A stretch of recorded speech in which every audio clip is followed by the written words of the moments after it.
Kinda Funny is going to San Diego Comic-Con. We're doing a meet and greet at Polite Provisions. I'm hosting panels for Deus Ex, Tomb Raider, Call of Duty, and more. And best of all, Kevin won't be there. Get all the details at kindafunny.com/SDCC.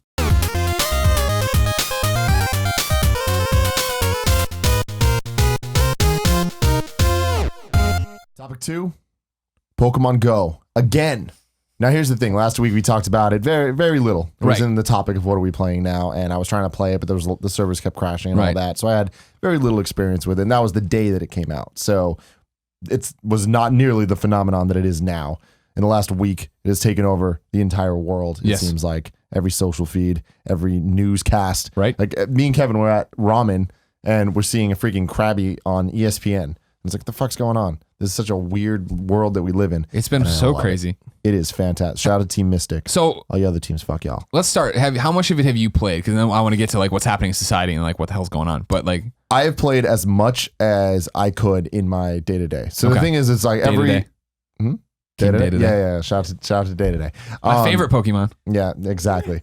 I'll turn it on every once in a while throughout the day, but the problem is I'm either here or at my house. Right. So I'm getting a lot of the same things over and over, but that's fine because that you level up that way and whatever. But the problem is I'm not mobile enough to be able to like go to all the Pokestops and refill my lures and all that shit. So I haven't been able to what? Sorry, sidebar. What is a lure? Because everyone keeps talking about they're doing this and they're dropping lures. And Grimecraft was doing a DJ party and drop. I'm like, I don't know what this means. Are you bringing Pokemon in or are you tricking the trainers? No, so there's an item called incest. Incest? No, not incest. Incest is in this game? Incense. Yeah. Incense. That's a different item. Incest is a different item. There's something wrong with that. Incense, where you use it and then it lures the Pokemon in to your spot. So you get 30 minutes of people coming there. And if multiple people using the same spot, it turns into this like crazy, you get multiplier. Gotcha. Now I'm caught up. So that's why there's like groups of people gathering at specific places. So I'll use that. But the problem is you go to the Pokestops to refill those. And I haven't been able to do that too much just because I'm working and doing all that stuff. But every night I'll like flip it on and just, catch a couple Pidgeys because why the fuck not? Why not? And anytime, the thing is that whenever I'm out to dinner and stuff, that is when it's like most interesting to me because then you're in a new spot. I'm in a new spot. So there's new stuff happening and there's usually gyms and shit around there. So I played a decent amount. The problem is the servers do still keep crashing on me. Right. And the game keeps glitching out and there's been multiple times where I've caught Pokemon and then it freezes. And I'm like, God damn it. So there's a little frustrating things like that, but there's already been a bug fix update. It fixed a lot of the stuff and their plan is to, I think every 2 weeks release a new update to keep fixing this stuff. It's not out worldwide yet. So I think that they definitely understand what they have here and it's a phenomenon. It's, this is like, this is one of those rare instances where it's overtaking everything in a way that not many things have since Pokemon launched in 98 in America, Yeah.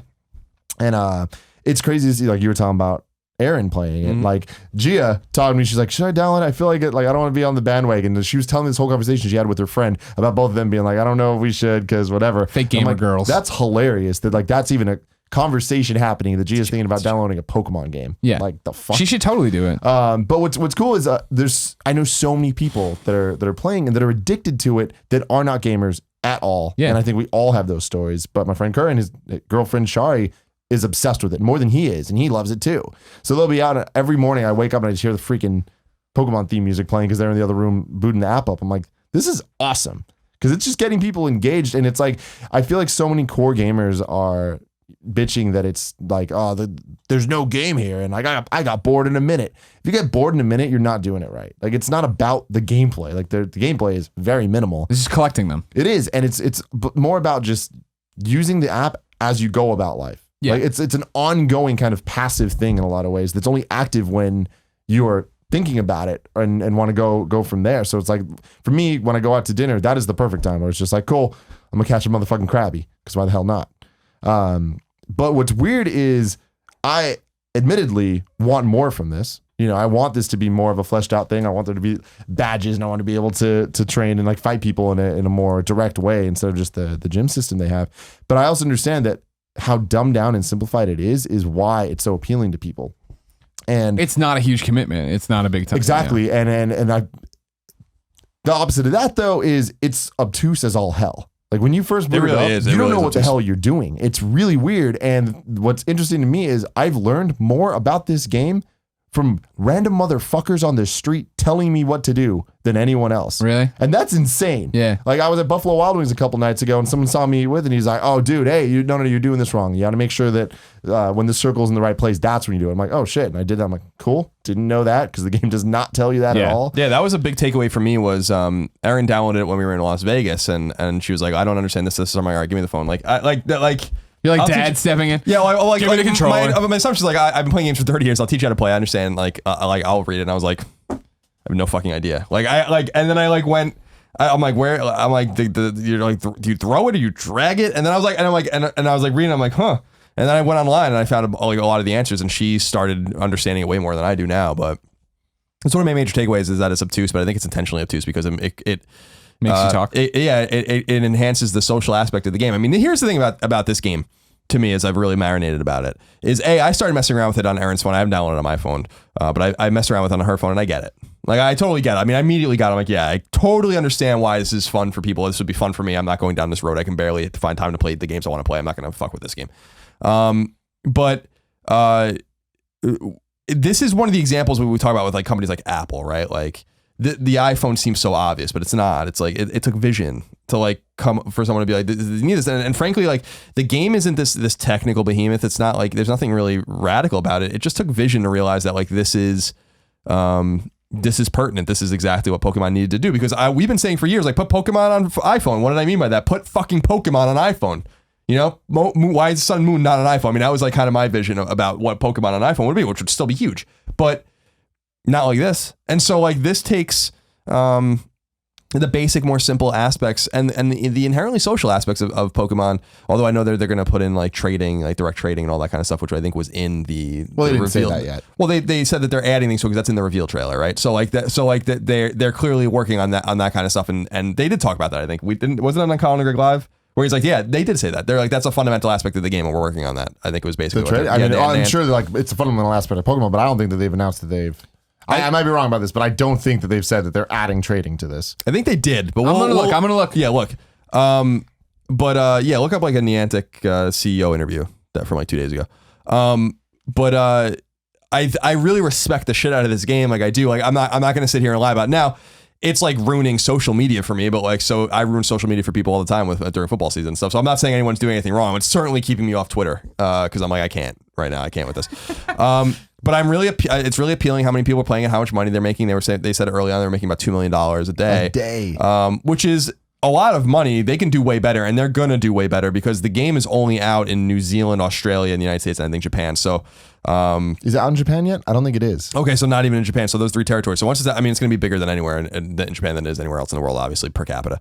And then you have Western Europe, you have Eastern Europe, you have mainland Asia, you have Africa, you have the Middle East, you have like a bunch of places that like the game, South America, Central America. The game's gonna be fucking huge. They're gonna be making way more than $2 million a day. That's the thing about it is like these guys are gonna be making hand over fist money. I wonder what Nintendo's agreement with with Pokemon Company, Nintendo, and then Niantic is in terms of splitting the money. I'm sure it's very advantageous to Nintendo. So a lot of respect for them to found this. There's ways for them to build on this to sustain it. That's my big question: is are they going to be able to sustain it because the game is shallow? So real quick timeout. Trading is coming according to the Business Insider. I thought they announced that. It broke recently. So, but the thing about it is sustaining it to your point and like capitalizing on it, I think, is the fact that they already are so great with the updates. You know what I mean? We always talk about how hard it is to get an update pushed through PlayStation or Xbox, all these hoops you have to jump through. The fact that I literally saw, I think, Will Smith talk, not Will Smith, like the actor Will Smith from Test.com or formerly of Test.com, talking about the Google account stuff, right? That it has all his permissions now and he's deleting it, he's unsyncing it. And people were freaking out about that. And then they put out the update 12 hours later, like that's one of we're fixing that, dialing that back. Sorry. I was complaining because like I downloaded that first night, played it out there with you guys, like, all right, cool. I'll screw around it here and there. I went to use it again the next day and it was like log back in with your Google account. I'm like, I don't even remember which one I used. I'm not going to do it. Yeah. And then they're like, we're dialing that out too. Like they're listening. And I think it's going to be fascinating to see now that they're making so much money, how much money gets dumped back into it now of like, all right, cool, like fuck, this is a huge thing, keep going, make it better. Yeah, and that was the thing when they announced that they were making $2 million a day. I'm like, that's actually not that impressive considering that, like, and I'm not saying that I wouldn't want my company to make $2 million a day. I'm saying with the attachment, with the penetration of this game is significant. That's actually not a lot of money considering how many people are playing the game. So I think that like once you scale it to like Candy Crush level, or you scale it to Clash of Clans level, those guys make way more than $2 million a day, and that's when this is going to become like a massive phenomenon. The thing those games have, the other mobile games that are huge have that this doesn't have is gameplay. And so is the hook of capturing Pokemon and trading them and then going to these gyms and going to all this kind of stuff, is that going to be enough to sustain the game, even as they clearly are going to add in all of the rest of the Pokemon? There's like got to be 100, 500 Pokemon missing or something like that from this game. Over 600. Yeah, so like a lot. So they can very cleverly just keep inserting those into the game. But is that even going to be enough of a hook? Like, I'm curious about the casual gamer. I'm curious because the casual gamer sustaining this. The hardcore gamer doesn't have the attention span to play this game. The hardcore gamer doesn't sustain King's fucking insane $1 billion model of, like, nor does the hardcore gamer dial in of Game of War and all these kinds of games that you see. Like, we're not the ones playing these games, and we're not the ones playing this either. So like, no, I think we are though. I think we are right now, but we're not going to be. We're not going to be. The difference though is it's not something like Candy Crush or whatever. That those are just like those are things that you need to be playing. This is just something that's just happening, and you think about it more when you're out and when you're traveling or when you're walking your dog or whatever. And I think that like as long as they keep giving more reasons to like more exciting events and stuff, and I think that they're planning on that, that's what's going to keep people hooked. Like they're talking about doing the idea of sponsorship opportunities is insane with this. Like someone was looking through the code and they found that like McDonald's is probably going to be a sponsor thing. The idea that like if you go to the McDonald's, there's going to be something special there. That is the type of stuff where it's like, I guess I'm close enough to a McDonald's. I'm going to go there. Yeah. And I feel like they can make things exciting. If they're just dropping, you can get a motherfucking Ditto. The only way to get it is if on these days you go there. That's how they're going to get the hardcore people and the casuals, because those are the people. The hardcore want them all. They want to catch them all, and they want to be able to have the best of everything. And then the casuals are like, I'm close enough to McDonald's, I'll just fucking go. Yeah, I mean, I agree with that, but I disagree that the hardcore gamer is going to sustain this game. It's not. If they're gonna go towards the hardcore Nintendo fan, this game's going to die. So like they need to have a more clever hook than just catching the Pokemon and just trading them and just going to these gyms and stuff like that. And like they have to. And I think for now it works. The game's a week old. I know. So like I'm expressing we have our hardcore friends who are waking up at 3 a.m. because their phone buzzes that a Pikachu's outside. Right now. And I know, and that's what I'm saying. It's the summer. There's nothing to play. Like that's what I'm saying. Like this game in 6 months is not going to be a phenomenon in the hardcore gaming like community. I don't think it's going to be a phenomenon with everyone. So like they need to figure out a way to figure that out. That said, like even if they added nothing to this game at all, it's going to clearly have legs. And I've been really fascinated with the penetration of the game with people like you said, with Erin and her cousin Kate, who don't play games at all, who are like really into it. And she's bringing it up to me. She's like, she was walking to Lola saying like we were looking for like Pokestops and catching things in the park and stuff like that. And I'm like, this is fantastic. Like just because I'm glad she's having fun. She's been so exposed to games with me for the first time that she's like actually.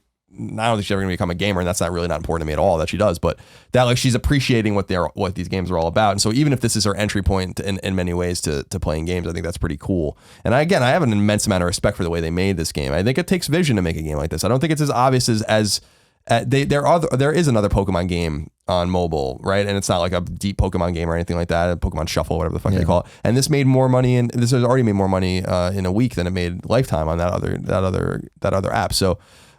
That's such a crowded space. The race to the bottom on the phone is real. The iPhone and the Android platform is largely garbage for games. So, I mean, like, I don't think anyone would dispute that's fucking trash for games. So to be able to have something that rises to the top like that and becomes more than a game to people, but an app that they open up and keep passively going throughout the day, I think is really cool. And what I'm interested to see is how they're able to translate this to people buying 3DSs and buying Pokemon Moon and Sun or whatever. All you got to do is have GameStop have a special thing of you can only get whatever Pokemon it is at GameStop during these days that Pokemon Sun and Moon come out. Yeah, I think so. There's like I want to see this. It's going to take time, but I want to see actually a really long time. Probably need about 6 months for this, since the Pokemon games need to come out and then need to gestate a little bit. But what is the pickup rate? Will Erin want to play Pokemon Moon and Sun? Like does she? Because a lot of these people out there playing the game don't even know what Pokemon really is. Like what the fundamental aspect of Pokemon is, the idea of training the Pokemon, fighting them against each other, and wandering around a world and meeting people and going to gyms and gathering badges and all that kind of stuff. That is the fundamental aspect of Pokemon. This reminds me a lot of Pokemon Snap, where it's like, it actually is Pokemon Snap in a lot of ways, where it's like it's just a mobile 21st century version of it. And I thought Pokemon Snap was shallow but smart in its own way, and so I think that this is the same way. So I like it. I think it's cool. I picked it up and in 2 minutes I'm like, yeah, I get it. Like I can't download this. You know, like the thing is that, you know, people think I'm hard on Nintendo, and I guess I am, but I love Pokemon. Like I played every Pokemon game until like 3 years ago. I played all of them, you know, like every one of them. So it's not like I love those games. I collected them all at one time, you know, because I was a dork like you once. Huge loser. And that goes back to, you know, Pokemon Red. And so when I was seeing these familiar Pokemon and seeing, it was a great nostalgic touchstone for me as well. Yeah. To see these familiar creatures and see someone that I love like kind of get into it and like ask questions about it. And I'm like, oh, like as weird. a 31-year-old man, I'm like, well, you know, she was saying she was like she evolved a Pidgey. I'm like, oh, Pidgeotto. Yeah. And she's like, just looked at me and I'm like, Yeah, never I know. mind. Yeah. I feel like That's what it is. if this would have dropped at the beginning of convention season, I would be into it. But it's the fact of, and that, because I want to go back now that they fixed the Google thing and log in once and be done with it, and then I'll play it. But it's like, it's a similar thing. I'm just like, how many times I caught the mouse looking motherfucker out there in the living room the first day, right? I'm like, all right, cool. Rattata? Now I got him, and I go, but the Pokestop thing Sorry. and like the playing for gyms and doing all this stuff, that sounds interesting. And like, if I wouldn't, you know, I mean, like Grimecraft did that DJ thing last night. I totally would have gone and hung out and done that too if I didn't have plans. Like, it's a cool thing, and what's fascinating about it is this societal impact on it, and the stories you're hearing of people who, there was this great one on Reddit, of this guy who was walking through the park late at night, and this is right after all the shootings, and like what, a few days removed from the Dallas shooting and all this turmoil we have in our country. Well, and he was walking through a park at like 3 a.m. because he couldn't sleep, and he was catching Pokemon, and he did this, and these two black guys on a bench were like, "Hey man," and he was like, they stopped and like looked at him and like, if you want whatever Pokemon, he's over here. Like, come on. And then this brought a cop out. A cop came by because eventually people were like, there's like a drug deal in the park. And they explained it to the cop, and the cop downloaded it while he was there. It's like, that's fucking awesome. Yeah. And then my cousin, who's, a mother of two now, both high school boys or whatever, like freshman boys, hit me up. She's like, what is Pokemon Go? Like, why are all the kids out of the house doing this? They're running around the neighborhood in a giant group playing this game. What is happening? And you have to explain, like, that's awesome. That's fascinating. Yeah, it's Yeah. cool that it's getting people like to socialize, getting people outside to play, putting a new spin on video games and what video games can be. I think it's all positive, to be frank. I mean, which is surprising for me to say. But What I've I think appreciated is the it review scores are all, seems like where they should be too, where they're like, the game's not that great, but it's a cool experience. It's super fun. Like, people aren't like 10, you know what I mean? Like, it's doing. I am super skeptical that the game has legs beyond We'll see. a year, but we'll see. But we will. But we will see. And even if it doesn't, they are going to make plenty of money on it. Yeah. I don't think they give a fuck. And their stock. The important thing that we left out is that I think it was on Friday or Monday. I mean, their stock went up like Nintendo stock went up 9% on Friday, and I think like another 13% or something on Monday, which was their biggest one-day jump on one of those days since the Famicom launched. So. Yeah, it's pretty significant stuff, you know? Yeah. I don't think the conversion rate's going to be too high in terms of getting people from Pokemon Go to the 100%. core actual Pokemon games, but I also don't even think that's that bad. I think that they need to focus on what this is and building this and creating a new style of thing. I think Pokemon Go needs to be a separate thing from the Pokemon games. Eventually, one day, they can interact with each other. I think that would be awesome, but I think Pokemon Go needs to be Pokemon Go, and that needs to, I hope that they keep continuing to evolve it and all that stuff and give it a whole bunch of new things. And I like that the game, for as simple as it is, the more you put into it, the deeper it gets in terms of there's a lot more going on. It's like, all right, you're just catching these Pokemon. Okay, there's these gyms. And then all of a sudden it's like, oh, there's 3 different teams. And there's all these meta storylines that kind of form from that. And have you seen the shit talk about all the teams? These teams. I don't understand most of it. Everybody hates the yellow team. Which is weird. Which is really weird because shout out to Zapdos. He my boy. But here's the thing, here's the problem with that is I obviously got to go Team Mystic because it's Articuno, which is blue. Of course. Right? Zapdos, the superior of legendary birds, but Team Mystic's where it's at. So the biggest problem with this game is I think that it needs to do more of that. It needs to have more things come where it's like there's choices you make that feel like they're a part of something bigger than just repeatedly catching the same Pokemon over and over. Sure. But I think that they've wowed me. The team, once I saw that there was the teams, I'm like, man, that's really smart. And the teams kind of you support your team to take over the gyms, and you it's a weird allegiance to it where you want them to keep succeeding, to take over all the gyms in San Francisco, you know? I have a question. How do you take over a gym? Because you don't fight each other, right? So You it's do. just- You do. Okay. So you go to the gym, and then there's someone that's holding down the gym. Whoever Yeah. has it is whatever team member is holding it down. You go there and you challenge them, and then it's like this tapping game to to Okay. beat it. But it's super basic, and it really comes down to who's the higher level. And They then just pretty much win. What is a Pokestops? Pokestops are just it's where you can go and get items, and Like lures? yeah, the And can you run out of balls? Somebody said they ran out of Yes. balls. yeah, and then you When I was playing the first time, I never saw a number of balls. I was just throwing there's balls. numbers. If you hit the Pokeball on the bottom of the screen, it tells you all the items. What happens if I run out of balls? Then you don't have any. You can't catch them. You need to go to Pokestop, get more. Yeah, and you They can, don't just and you get them replenish when you over level up No. too. I think you Okay. get more. I mean, that's what everyone was saying. Yeah, when you level, you get a lot of them. When you catch Pokemon, you get them. When you level up, you get them. Like Okay. you get them a lot. But then Okay. also Pokestops are everywhere. Okay. Like there's one a couple blocks away or a block away. Sure. So, Yeah, You'll be I love. I don't know. This is an interesting game. It's a very interesting game. It's cool to see a video game be a phenomenon like this for the general public. Very much. to Yeah. get them in. Also, yeah, it was just talking to Erin. I'm like, so she was telling me, she's like, oh, I'm like, have you evolved anything? She's like, I've evolved many Pokemon. I'm like, all right, didn't know that about you. I love it. So and then there's eggs that you get the eggs and you walk around just like in the games. And after a certain amount of steps, like they hatch and it's a random Pokemon. And there's just so much little things where that's cool. You know, you have that and you physically need to walk around. Eventually it pops open and you get a lot of fucking duds that you didn't want. But then every once in a while it's like, oh, this is awesome. Yeah. You know? it is funny, man. It is funny. It's good. cool. It's good. Yeah, good for them. And this is what Nintendo. Now, what like another question we can really go into this maybe next week is like what Nintendo can learn from this because.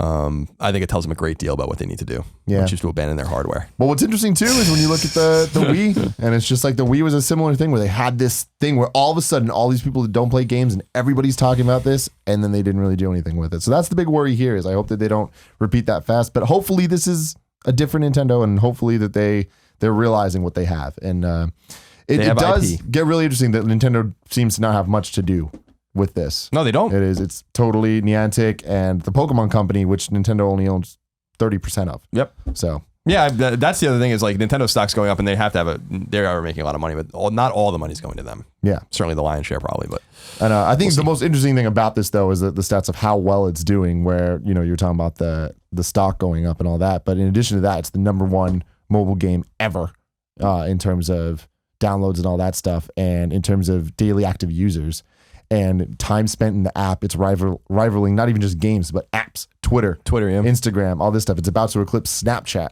Fuck for- you, for Snapchat. years. Fuck yeah, you, Kevin. I think that's the big thing is like if people think $2 million is a lot of money for this game to make a day, like just wait because like Yeah. as long as they can get these games out quickly in other regions, then they're gonna be making way more than that. It's about to eclipse Google Maps for the most used thing of Alphabet, which is Google's parent company, the map service, which is Google Maps. So more people are using the GPS map service in Pokemon Go than Google. Well, not yet, but soon. Yeah. More than Google Maps. That's fucking insane. It's pretty awesome. it's pretty remarkable. Pokemon, man. It's great.